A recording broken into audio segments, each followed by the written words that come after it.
नमस्कार दोस्तों, इस वीडियो में हम एक प्रश्न पे चर्चा करेंगे जो कि मेंस में आया हुआ था।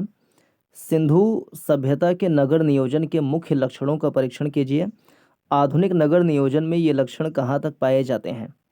तो सिंधु सभ्यता का नगर नियोजन के लक्षण क्या क्या हैं बताइए, और आधुनिक नगर नियोजन में ये लक्षण कहाँ तक पाए जाते हैं इसके बारे में बताना है। तो चलिए शुरू करें, एक एक लाइन को ध्यान से पढ़ते हैं। सिंधु सभ्यता के नगरों का निर्माण एक निश्चित योजना के अनुसार किया गया था। ठीक, निश्चित योजना के अनुसार किया गया था। सिंधु निवासी नगर निर्माण में बड़े कुशल थे। नगरों का निर्माण बड़े सुव्यवस्थित एवं वैज्ञानिक ढंग से किया गया था। इन नगरों की आधार योजना, निर्माण शैली, नगरों की आवास व्यवस्था में रोचक समानता एवं एकरूपता दिखाई पड़ती है। इससे अनुमान लगाया जा सकता है कि सिंधु सभ्यता निवासी नगरों का निर्माण योजना बनाकर करते थे। इन नगरों एवं भवनों की योजना बनाने वाले तथा उनका निर्माण करने वाले कुशल इंजीनियर थे। वर्तमान समय में भी उपर्युक्त विधि द्वारा नगर नियोजन की प्रणाली को अपनाया जा रहा है। यानी योजना पहले प्लानिंग करेंगे, उसके बाद बनाते थे पहले। ऐसा हम देख सकते हैं, कुशल इंजीनियर वगैरह रहे होंगे तभी इतना अच्छे से जो विशाल स्नानागार मोहनजोदड़ो मिले हैं, विशाल अन्नागार मिले हैं, वो कुशल इंजीनियर ही बनाए होंगे तभी बना होगा। वो आज भी दिखाई पड़ता है कि पहले प्लानिंग होगा, उसके बाद उसका डिज़ाइनिंग होगा, बनेगा। प्रायः प्रत्येक नगर के पश्चिम में दुर्ग बना मिलता है, यानी ऊंचे इलाके पे दुर्ग, जिसमें कम आबादी रहती है, जो एलिट वर्ग है वहाँ पे रहते हैं, उच्च उच्च वर्ग वाले लोग रहते हैं। जैसे मान लो पुरोहित हो गए या जो शासक वर्ग हो गए, वो वहाँ पे रहते हैं, जो कि पश्चिम में है और ऊंचे पर है और छोटे इलाके में है। और जो महत्वपूर्ण संरचनाएं हैं, जैसे विशाल अन्नागार, अन्नागार हो गए, स्नानागार हो गए, और कुछ जो प्रशासनिक भवन हम मान लें प्रकार से, वो सब वहाँ पर हो गए। और पूर्व में निचले स्तर पर नगर भाग के अवशेष मिले हैं। दुर्ग में प्रमुख अधिकारी रहते थे, दुर्ग में, है ना, पश्चिम में। अब सिंधु घाटी सभ्यता के जो नगर प्रणाली है उसकी क्या लक्षण है, तो सड़कों के बारे में बताया हुआ है कि सिंधु सभ्यता के नगरों की सड़कें भी एक निश्चित योजना के अनुसार बनाई गई थीं। सड़कें पूर्व से पश्चिम की ओर और उत्तर से दक्षिण की ओर विस्तारित थीं। वस्तुतः इन सड़कों द्वारा नगर कई भागों में विभक्त थे। सड़कें प्रायः चौड़ी होती थी, जो एक दूसरे को समकोण पर काटती थीं। उनकी सफाई का विशेष ध्यान दिया जाता था। इन सड़कों को गलियों से मिलाया गया था। मोहनजोदड़ो की एक सड़क के दोनों ओर ऊंचे ऊंचे चबूतरे बने हुए मिले हैं। कहीं कहीं सड़कों के किनारे भोजनालय बने हुए मिले हैं। नालियों के बारे में, नगरों में नालियों का भी उचित प्रबंध था। वर्षा व घरों के गंदे पानी को निकालने के लिए सड़कों के किनारे नालियां बनी हुई थीं और प्रत्येक घर की नाली वहां आकर मिलते थे। ये नालियां ईंट अथवा पत्थर से ढकी रहती थीं। घरों से आने वाली नालियां अथवा परनाले गली की नालियों में मिल जाते थे। इसी प्रकार नगर की छोटी छोटी नालियां बड़ी तथा प्रमुख नालियों में मिल जाती थीं। समय समय पर इन नालियों को साफ करने की भी व्यवस्था थी। ये आज भी हम देख सकते हैं। अगला कुएं के बारे में, तो पहले बता दिया सड़कें, नालियां, कुएं। सिंधु सभ्यता के नगर के अंतर्गत प्रत्येक घर में प्रायः एक कुआं होता था। प्रायः कुएं अंडाकार होते थे। इनके मुंह के चारों ओर एक दीवार बनी रहती थी। कुछ कुओं के अंदर सीढ़ियां बनी थी। सफाई और रोशनी की बात करें, क्लीनलीनेस और जो वेंटिलेशन है। नगर के कूड़ा करकट को नगर के बाहर फेंके जाने की व्यवस्था थी। प्रायः सड़कों के किनारे कूड़ा करकट जमा करने के लिए बड़े बड़े बर्तन रखे जाते थे। देखिए, बड़े बड़े बर्तन रखते थे, डस्टबिन की व्यवस्था थी उस टाइम पे। सड़कों के किनारे छायादार वृक्ष भी लगाए जाते थे। थोड़ी थोड़ी दूरी पर बने हुए दीप स्तंभों से स्पष्ट है कि सड़कों पर रोशनी की व्यवस्था थी। तो हमने क्या क्या देखा कि क्या क्या बातें थीं नगर नियोजन में। ये तो कुशल इंजीनियर थे और योजना बनाकर निर्माण करते थे। सड़कें जो है ग्रिड पैटर्न पर थी, समकोण पर काटती थी, पूर्व से पश्चिम, उत्तर से दक्षिण ऐसे थी। और सड़क के किनारे जो है मेन बात कि भोजनालय थे और चबूतरे बने हुए मिलते हैं सड़क के दोनों ओर, ऊंचे ऊंचे चबूतरे।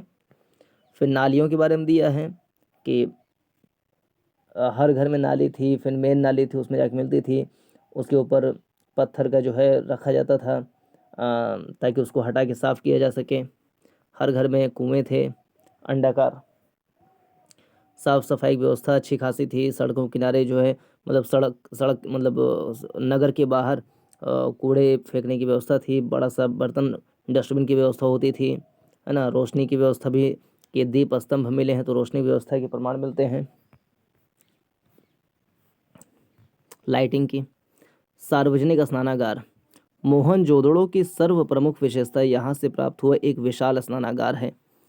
इसमें नीचे उतरने के लिए पक्की ईंटों की सीढ़ियां बनी हुई थीं। स्नान कुंड के निकट ही एक कुआं है जिससे स्नान कुंड में पानी भरा जाता होगा।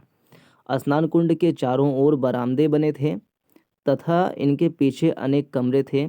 संभवतः ये छोटे स्नानागार थे। भवन निर्माण।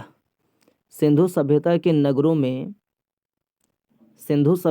नगरों में मकानों का निर्माण एक निश्चित योजना के अनुसार हुआ था। इनके मकान प्रायः ईंटों के बने होते थे। सिंधु घाटी की खुदाई से छोटे बड़े कच्चे पक्के हर प्रकार के भवनों के भग्नावशेष मिले हैं। मकानों के निर्माण में पक्की ईंटों का प्रयोग किया जाता था। मकानों का निर्माण करते समय हवा व प्रकाश का पूर्ण ध्यान रखा जाता था। मकानों में आंगन, रसोई घर, स्नान घर, शौचालय, दरवाजे, खिड़कियां, रोशनदान आदि की व्यवस्था रहती थी। घरों के दरवाजे और खिड़कियां मुख्यतः सड़कों की ओर ही खुलकर गलियों की ओर ही होते थे। छतों तथा ऊपर की मंजिल पर जाने के लिए मकानों में सीढ़ियां होती थीं। सिंधु सभ्यता का स्वरूप नगरीय था। नगरीय संस्कृति के सभी तत्व यहाँ मौजूद थे। बस्तियों की मौजूदगी, आबादी का संकेंद्रण, आर्थिक संगठन, शिल्प विशेषीकरण, विपुल नागरिक प्रबंधन। क्या क्या थे नगरीय सभ्यता के लक्षण में? बस्तियों की मौजूदगी, आबादी का संकेंद्रण, आर्थिक संगठन, शिल्प विशेषीकरण, विपुल नागरिक प्रबंधन, अग्नि का महत्व, स्नान का महत्व, स्वास्तिक की पूजा जो सिंधु सभ्यता में प्रचलित थी, ये सभी संस्कार परवर्ती काल में भी प्रचलन में रहीं। वर्तमान में शवाधान की पद्धतियां, दफनाने तथा दाह कर्म जैसे अनेक कर्मकांडीय संस्कार पूर्ववर्ती सिंधु सभ्यता की देन है। हड़प्पा से लेकर आधुनिक भारत की विशेषतः गांवों में घरों का मूल ढांचा एक समान सा रहा है। घर के मध्य में आंगन, चारों तरफ आवासीय कक्ष, किनारे स्नान गृह आदि संरचनाएं सिंधु सभ्यता से वर्तमान समय तक चली आ रही हैं। वर्तमान चंडीगढ़ की नगर योजना को भी सिंधु सभ्यता के नगरों का अनुकरणीय योजना माना जाता है। ठीक है, अब इसके बारे में एक बार फिर से यहाँ से भी पढ़ लें कि सिंधु घाटी सभ्यता में जो कि प्रथम नगरीय सभ्यता मानी जाती है, 2600 ईसा पूर्व से 1900 ईसा पूर्व इसका समय काल है। 2600 ईसा पूर्व से 1900 ईसा पूर्व।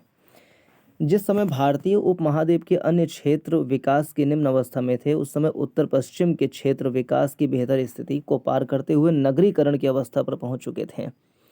यह भारत की पहली नगरीय सभ्यता थी तथा विश्व की प्राचीनतम सभ्यता मेसोपोटामिया और मिस्र सभ्यता की समकालीन थी। यह ईसा पूर्व तीसरी और दूसरी सहस्त्राब्दी में संसार की किसी भी संस्कृति के क्षेत्र से बड़ी थी। अतः निश्चय ही उसका क्षेत्र मिस्र और मेसोपोटामिया से भी बड़ा था। इस सभ्यता की प्रमुख लक्षण क्या है, विशेषताएं, जो कि प्रश्न में भी पूछा गया था? उन्नत नगर निर्माण योजना, विकसित वाणिज्य व्यापार, धार्मिक पंथों की बहुलता, कलात्मक उत्पादों की प्रचुरता। उसमें खाली नगरीय नियोजन के बारे में पूछा था प्रश्न में। तो उन्नत नगर निर्माण योजनाएं में कौन कौन से एलिमेंट हैं? यह हड़प्पाई दुर्ग का चित्र दिया हुआ है जो कि पश्चिम की ओर होता था ऊंचाई पर। हड़प्पा सभ्यता की नगर निर्माण योजनाएं काफी उन्नत अवस्था में थीं। उल्लेखनीय है कि हड़प्पा सभ्यता के समानांतर पश्चिम एशिया में मेसोपोटामिया की सभ्यता और उत्तर पूर्वी अफ्रीका में मिस्र की सभ्यता विद्यमान थी। ये सभी नगरीय सभ्यता थीं, परंतु हड़प्पा सभ्यता की नगर निर्माण योजना सबसे विलक्षण थी।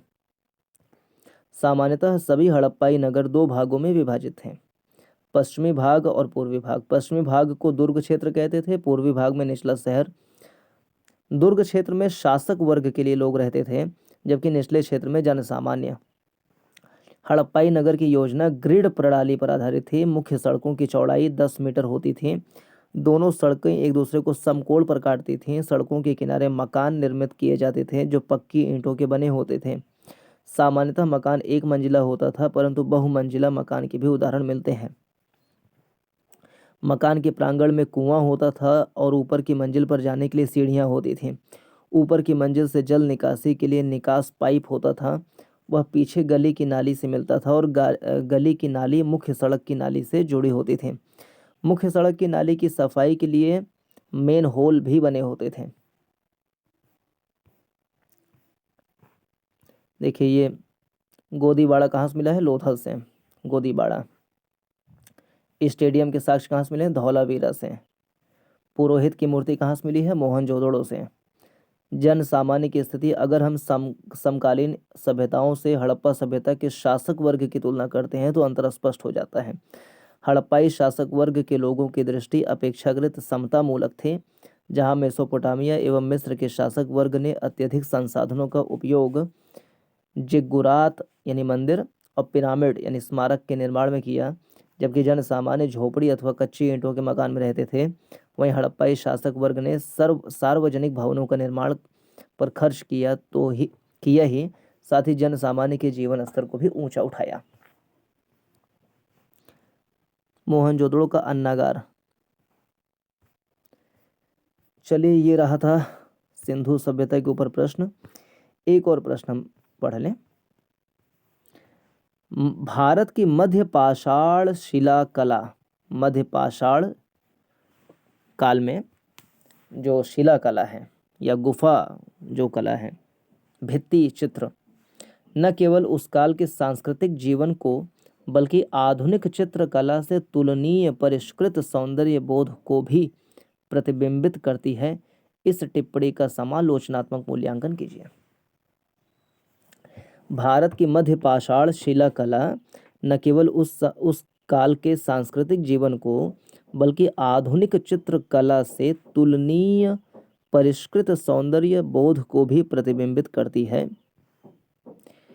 मध्य पाषाण काल की संस्कृति लगभग 9000 ईसा पूर्व से 4000 ईसा पूर्व की मानी जाती है। ठीक है, मध्य पाषाण काल की संस्कृति 9000 ईसा पूर्व से 4000 ईसा पूर्व मानी जाती है। मध्य पाषाण काल की मतलब कि आज से 11000 साल पहले से शुरू हुई मोटा मोटा। मध्य पाषाण काल के गुफा चित्र उस अवधि में गुफाओं में रहने वाले लोगों की संस्कृति को समझने के लिए महत्वपूर्ण प्राथमिक स्रोत हैं। इन गुफा चित्रों के माध्यम से हमें उनके समय की सामाजिक गतिविधियों के बारे में ज्ञान होता है, जैसे शिकार करना, सामूहिक क्रियाकलाप आदि, जिसकी निम्नलिखित विशेषताएं हैं। ज़्यादातर चित्रों में विविधता देखने को मिलती है। कहीं जानवरों के झुंड तो कहीं पर लोगों की एक सभा। कई चित्रों में सामूहिक हाथ की कलाकृतियां की छपाई देखने को मिलती है। एक मानव शास्त्रीय विश्लेषण द्वारा ज्ञात होता है कि उस समय समुदाय की ताकत उनकी संख्या पर निर्भर करती थी। उनका आश्रय जो एकांत बस्ती थी संभवतः जानवरों के आक्रमण के खतरों से भरी रहती थी। साधारणतः भोजन की भी कमी थी। गुफा चित्रों में रंगों के इस्तेमाल में विविधता दिखाई देती है। सफ़ेद, लाल, काला, गेरुआ रंग का प्रयोग मिलता है जो कि उस समय उपलब्ध संसाधनों में सुलभ रहा होगा। तो लाल, सफ़ेद, काला, लाल, गेरुआ। मानव द्वारा निर्मित ये चित्र विविध महत्वों को दर्शाते हैं जो कि पशुओं या जानवरों के बारे में ही वर्णित हैं। अन्य समुदाय या युवा पीढ़ी के लिए चित्र एक चेतावनी का या शिक्षित करने का माध्यम रहा होगा, जो यह बताता है कि जानवरों की गुफाओं में रहने वाले जैसे नियंत्रित करते थे। यहाँ भोजन का स्रोत मानव तथा पशु के संबंधों का नेतृत्व करता है।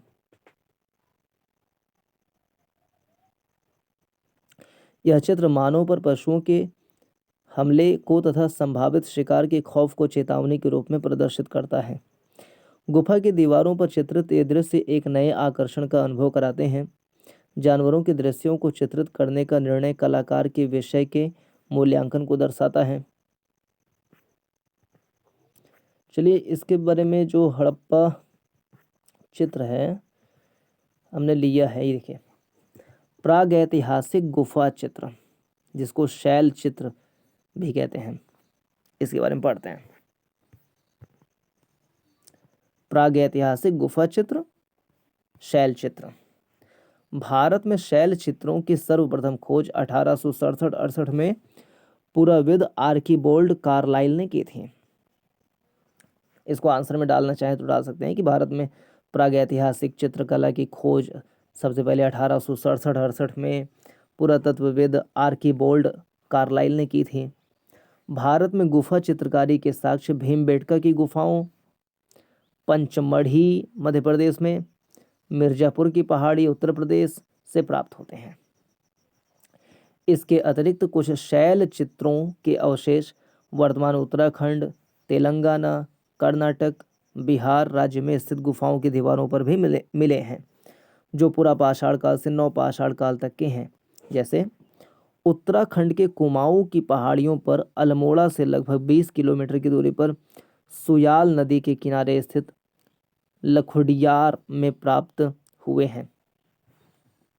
तो इतना नहीं, एग्जाम में लिखना चाहें तो लिख सकते हैं उत्तराखंड के कुमाऊं की पहाड़ियों में प्रागैतिहासिक चित्र प्राप्त हुए हैं। यहाँ मिले चित्रों को 3 श्रेणियों में बांट सकते हैं, एक मानव चित्र, पशु चित्र और ज्यामितीय आकृतियाँ। ये चित्र सफ़ेद, लाल, काला रंग में बनाए गए हैं। फिर है कुपगल्लू, नलगोंडा जिला तेलंगाना, कुपगल्लू तेलंगाना में, पिकलीहल कर्नाटक में, टेक्कलकोटा कर्नाटक में से भी शैल चित्र मिले हैं। ये सफ़ेद, लाल तथा सफ़ेद पृष्ठभूमि पर लाल के रंग के हैं। यहाँ विभिन्न प्रकार के पशुओं जैसे कि सांड, हाथी, सांभर, चिंकारा, भेड़, बकरी, घोड़े के अलावा शैलकृत मानव, त्रिशूल का भी चित्र मिला है। कश्मीर से ऐसे 2 शिलापट्ट मिले हैं जिन पर कुछ चित्र उकेरे गए हैं। कश्मीर से भी मिले हैं। ये लोग मनुष्य और उसकी गतिविधियों के दृश्य चित्रित करते थे तथा वृत्त, वर्ग, आयत जैसे ज्यामितीय आकृतियाँ एवं प्रतीक भी बनाते थे। भीमबेटका के बारे में भी देख लें। यह मध्य प्रदेश के भोपाल से विंध्याचल की पहाड़ियों पर स्थित एक पुरापाषाणिक गुफा आवास है, जिसकी खोज 1957-58 में डॉक्टर विष्णु श्रीधर वाकणकर ने की थी। वीएस वाकणकर, विष्णु श्रीधर वाकणकर ने की थी। इन शैलाश्रयों में 500 से अधिक शैल चित्र कलाएं हैं, जिनमें कुल 16 रंगों का प्रयोग हुआ है, परंतु सफ़ेद एवं लाल रंग का सर्वाधिक प्रयोग हुआ है। ये चित्र विभिन्न कालों से, जैसे उत्तर पाषाण काल, मध्य पाषाण काल, ताम्र पाषाण काल, प्रारंभिक ऐतिहासिक काल, मध्ययुगीन काल से संबंधित हैं, लेकिन इनमें सर्वाधिक संख्या में मध्य पाषाण काल के चित्र प्राप्त हुए हैं, जो कि प्रश्न में भी पूछा गया है। यहाँ पाए गए चित्रों के विषय अनेक प्रकार के हैं। सामान्य रूप से ये प्रायः छड़ी जैसी मानव आकृतियों से मनुष्य की रोज़मर्रा की जिंदगी की घटनाओं जैसे शिकार, नृत्य, संगीत, हाथी घोड़ों की सवारी, जानवरों की लड़ाई, शहद इकट्ठा करने, शरीर सज्जा जैसी अनेक गतिविधियों के अलावा धार्मिक मनोभावों को भी चित्रित किया गया है। रंग एवं रंजक द्रव्य प्राकृतिक संसाधनों से प्राप्त किए जाते थे, जैसे कि हेमेटाइट अयस्क से लाल रंग, कैल्सेडोनी नामक पत्थर से हरा रंग, चूना पत्थर से सफ़ेद रंग तैयार किया जाता था, यानी प्राकृतिक स्रोतों से। भीमबेटका में कुछ स्थानों पर चित्रों की 20 परतें तक मिलती हैं, जो एक दूसरे पर बनाई गई हैं। ओके, चलिए हम पढ़ लिए। अब एक प्रश्न और देख लें। हड़प्पा सभ्यता, हड़प्पा संस्कृति और वैदिक सभ्यताओं में समानताएं और अंतर दोनों बताना है। हड़प्पा सभ्यता और वैदिक सभ्यता में क्या समानता, क्या अंतर है, बताना है। सिंधु घाटी की सभ्यता और आर्यों की सभ्यता, वैदिक सभ्यता प्राचीन सिंधु घाटी की सभ्यता और आर्यों की सभ्यता यानी वैदिक सभ्यता प्राचीन भारत की 2 प्रमुख सभ्यताएं। इंट्रो दे रहा है। दोनों ही सभ्यताएं कुछ 100 वर्षों के अंतराल में विकसित हुई। दोनों सभ्यताओं में कुछ समानताएं देखी जा सकती हैं, परंतु कुछ अंतर भी हैं। दोनों सभ्यताओं में क्या समानता है? यद्यपि सिंधु घाटी की सभ्यता और आर्यों की सभ्यता का स्वरूप एक दूसरे से भिन्न था, फिर भी भारत की दोनों प्राचीन सभ्यताओं में कुछ समानताएं भी देखी जा सकती हैं। दोनों ही सभ्यताओं के निवासी पशुपालन और कृषि से परिचित थे। ये बात हम कर सकते हैं, समानता में पशुपालन और कृषि से परिचित थे दोनों ही सभ्यताएं। परंतु सिक्के के प्रयोग से दोनों ही अपरिचित थे। ये भी समानता है कि दोनों ही सभ्यताओं के निवासी पशुपालन और कृषि से परिचित थे, परंतु सिक्के के प्रयोग से दोनों ही अपरिचित थे। इस प्रकार दोनों ही सभ्यताओं के दौरान मंदिरों के अस्तित्व का प्रमाण नहीं मिलता। चाहे सिंधु घाटी सभ्यता हो, चाहे वैदिक सभ्यता या आर्यों की सभ्यता बोल लें वो हो, वहां से मंदिरों के अस्तित्व का प्रमाण नहीं मिलता, नहीं मिलता, नहीं मिलता। प्रकृति की विभिन्न शक्तियों की पूजा सिंधुवासी और आर्य दोनों ही करते थे। कुछ समानता वस्त्राभूषण में भी देखी जा सकती है। कपास की उपज दोनों सभ्यताओं में होती थी।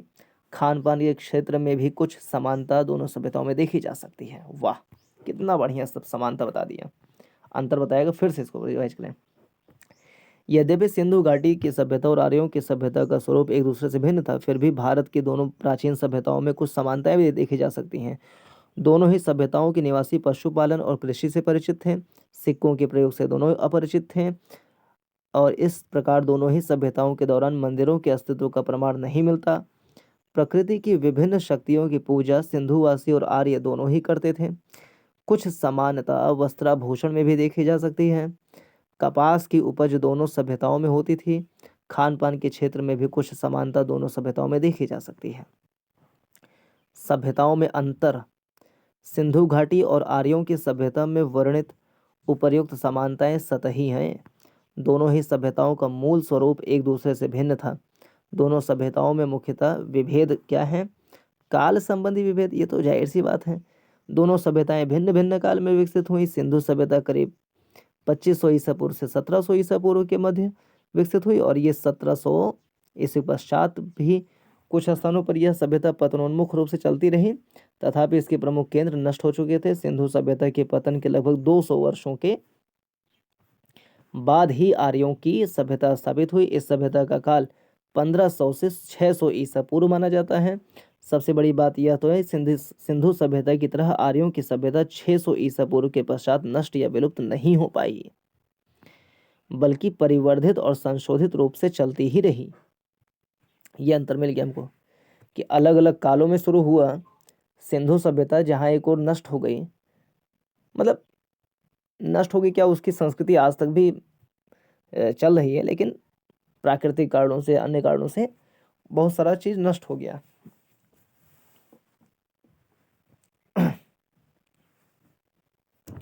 लेकिन सिंधु जो वैदिक सभ्यता है उसके तत्व 600 ईसा पूर्व के बाद खत्म नहीं हो गए, बल्कि परिवर्धित और संशोधित रूप में चलती रही।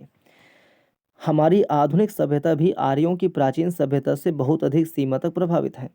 सिंधु घाटी की सभ्यता स्पष्टतया आर्यों की सभ्यता से पुरानी थी, ठीक है ना, पुरानी थी, ठीक है। सिंधु घाटी की सभ्यता के पतन के पश्चात ही आर्यों की सभ्यता स्थापित एवं विकसित हुई। दोनों सभ्यताओं के संस्थापकों में अंतर। सिंधु घाटी की सभ्यता की स्थापना में विभिन्न प्रजातियों का योगदान रहा था। इसके विकास में मुख्यतः प्रागस्त्रलायद मतलब प्रोटो ऑस्ट्रेलॉयड, भूमध्य सागरीय, मंगोलॉयड, अल्पाइन प्रजातियों की भूमिका महत्वपूर्ण रही। इन विभिन्न प्रजातियों के सम्मिश्रण ने ही सिंधु सभ्यता का स्वरूप संवारा, परंतु वैदिक सभ्यता आर्यों के द्वारा स्थापित की गई थी। इस सभ्यता के विकास में किसी अन्य प्रजाति का योगदान नहीं था। दोनों सभ्यताओं का भिन्न स्वरूप। दोनों सभ्यताओं का स्वरूप भी एक दूसरे से भिन्न था। सिंधु घाटी की सभ्यता का स्वरूप जहाँ नागरिक था, वहीं वैदिक सभ्यता ग्रामीण स्वरूप की थी। हड़प्पा संस्कृति के नगरों एवं नागरिक जीवन की स्थापना हो चुकी थी, परंतु आर्यों की सभ्यता ग्रामों पर ही आधारित थी। इस युग में नगरों के विकास का स्पष्ट प्रमाण नहीं मिलता। जहाँ सिंधु घाटी सभ्यता के निवासी ईंटों से बनाए गए मकानों में रहते थे, वहीं आर्य लकड़ी एवं बांस, फूस या कच्ची मिट्टी के गृहों में निवास करते थे।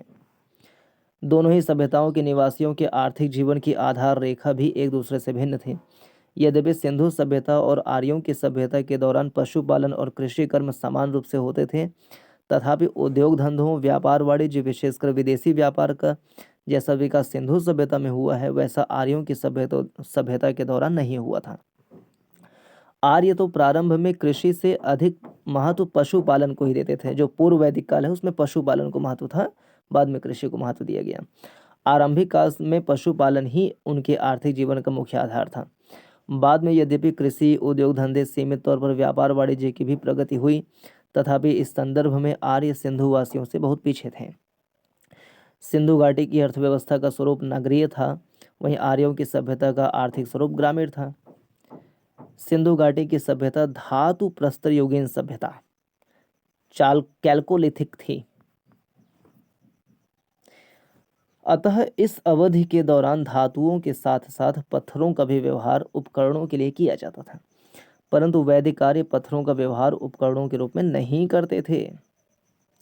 सिंधुवासी मुख्यतः कांसा का व्यवहार करते थे, इसलिए सिंधु घाटी की सभ्यता कांस्य युगीन सभ्यता भी कही जाती थी। कांसे के अतिरिक्त सोना, चांदी, तांबा से भी परिचित थे, लेकिन लोहा का ज्ञान उन्हें नहीं था। वैदिक आर्य इन धातुओं के अतिरिक्त लोहे के ज्ञान से भी परिचित थे। आर्य लोग लोहे का प्रयोग इस समय बड़े पैमाने पर युद्ध के अस्त्रों एवं घरेलू उपकरणों में होता था। लोहे के उपकरण संभवतः कृषि में प्रयुक्त किए जाते थे। लोहे के ज्ञान ने उत्तर वैदिक आर्यों के जीवन में क्रांतिकारी परिवर्तन ला दिया। सिंधु सभ्यतावासी और आर्यों का युद्ध के प्रति दृष्टिकोण एक दूसरे से भिन्न था। सिंधुवासी शांति प्रिय और युद्ध से अलग रहने वाले थे, इसलिए उत्खननों के दौरान सैंधव स्थलों से युद्ध के अस्त्र शस्त्र नहीं के बराबर मिले हैं, जबकि अन्य घरेलू उपकरणों की भरमार है। आर्यों का जीवन दर्शन दूसरा था, युद्ध उनके लिए आवश्यक था, वे बराबर युद्धों में संलग्न रहते थे। ऋग्वेद में आर्यों के प्रमुख देवता इंद्र के युद्ध कौशल की प्रशंसा की गई है। उसने अनेक किलों और नगरों को नष्ट किया। आर्यों को आपसी युद्धों के अतिरिक्त अनार्यों से भी युद्ध करना पड़ा। दसराग्य युद्ध के और भारत युद्ध के वर्णन से युद्ध की विभीषिका का अंदाजा लगाया जा सकता है। वैदिक साहित्य में कवच, शिरस्त्राण आदि का उल्लेख मिलता है। यूपीएससी प्रीलिम्स में एक बार ये प्रश्न पूछा गया था ऐसे। वैदिक साहित्य में कवच, शिरस्त्राण यानी कि हेलमेट का उल्लेख मिलता है। इस काल में कुरु, पांचाल क्षेत्र, हस्तिनापुर, आलमगीरपुर, अतरंजी खेड़ा, बटेसर इत्यादि स्थान से लोहे के बने युद्ध के हथियार पर्याप्त मात्रा में प्राप्त हुए हैं। युद्ध में आर्यों को मुख्यतः रथ और घोड़ों का सहारा लेना पड़ता था। आर्यों को इसी की मदद से वे अपने विरोधियों और प्रतिद्वंदियों पर आसानी और तेजी से विजय प्राप्त कर सके। सिंधु निवासी रथ और घोड़े के व्यवहार से अपरिचित थे। घोड़े के ज्ञान के संदिग्ध प्रमाण कुछ सिंधु सभ्यता क्षेत्रों से मिले हैं। सिंधुवासी घोड़े द्वारा खींचे जाने वाले रथों की अपेक्षा बैलगाड़ियों से परिचित थे, जो उनके आवागमन एवं सामान ढोने का मुख्य माध्यम था। सिंधु सभ्यता और आर्यों की सभ्यता में एक महत्वपूर्ण विभेद यह था कि सिंधुवासी लेखन कला से परिचित थे। उत्खननों के दौरान मोहरों पर उत्कीर्ण अनेक लेख मिले हैं, जिन्हें अभी तक संतोषपूर्ण ढंग से पढ़ा नहीं जा सका। इस लिपि में करीब 400 चिन्ह हैं। लिपि सामान्यतः दाएं से बाएं की ओर तरफ लिखी जाती थी।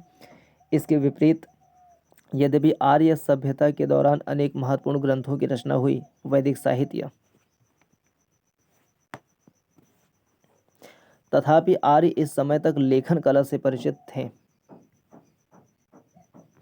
आर्य मौखिक शिक्षा देते थे, उनके ग्रंथ बहुत बाद में लिखे गए।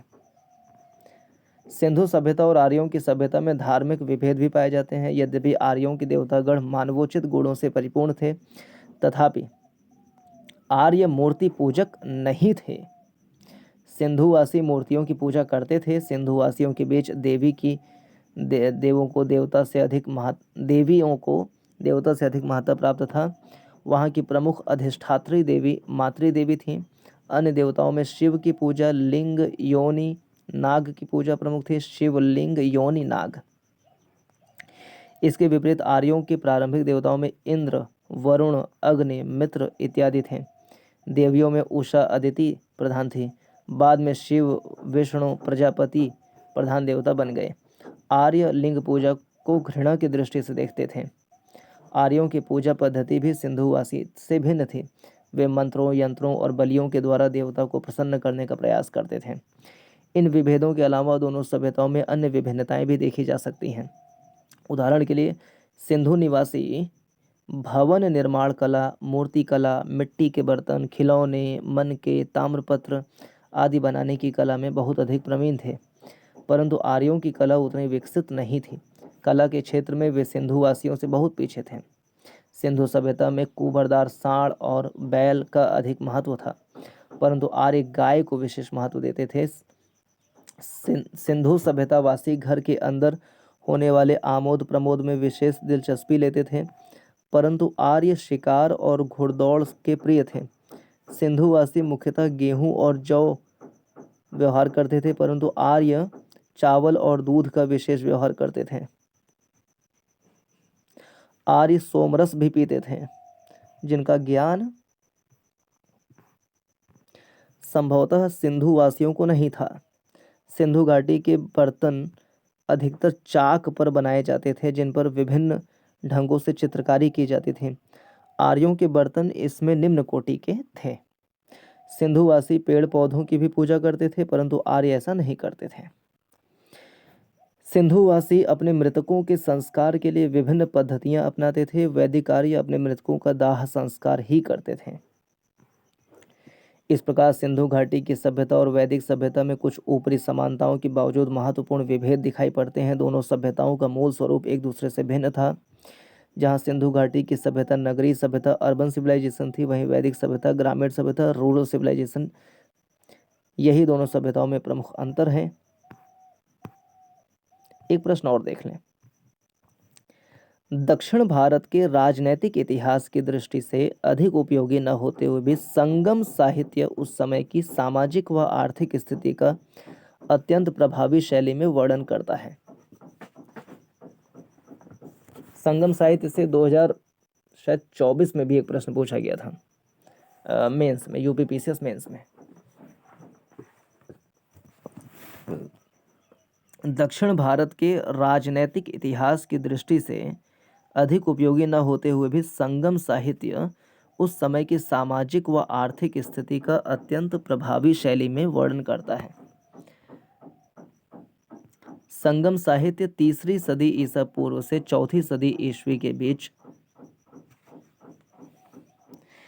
तमिलनाडु के कावेरी डेल्टा क्षेत्र के निवासियों के सामाजिक, आर्थिक और राजनीतिक जीवन के बारे में अत्यंत महत्वपूर्ण सूचना प्रदान करता है। यह एक काव्य साहित्य है जिसमें अनेक नायक और नायिकाओं का गुणगान किया गया है।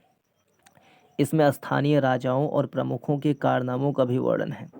धर्मनिरपेक्ष संगम कविताओं का विषय आम जीवन से संबंधित था, जिसमें राजशाही, युद्ध कौशल और पारिवारिक जीवन भी शामिल है।